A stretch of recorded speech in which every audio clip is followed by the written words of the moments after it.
उर्वशी ने क्यों दिया अर्जुन को नपुंसक होने का शाप? कैसे बना वही शाप वरदान?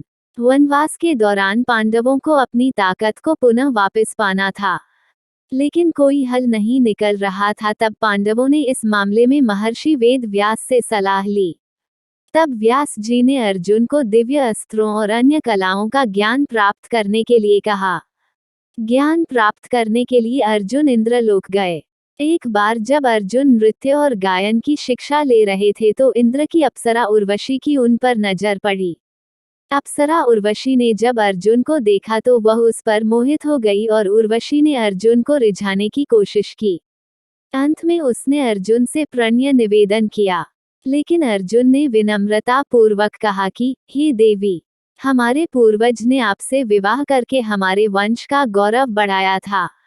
पुरु वंश की जननी होने के नाते आप मेरी माँ के तुल्य हैं। देवी, मैं आपको प्रणाम करता हूँ।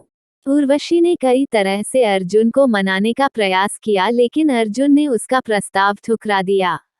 उर्वशी इससे क्रोधित हो गई।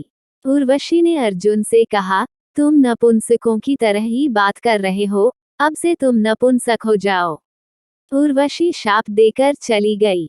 जब इंद्र को इस बात का पता चला तो उन्होंने उर्वशी से शाप वापस लेने को कहा, तो उर्वशी ने कहा, शाप वापस नहीं हो सकता, लेकिन अर्जुन जब चाहेंगे तभी यह शाप प्रभाव दिखाएगा और केवल 1 वर्ष तक ही उसे नपुंसक होना पड़ेगा। ये शाप अर्जुन के लिए वरदान जैसा हो गया।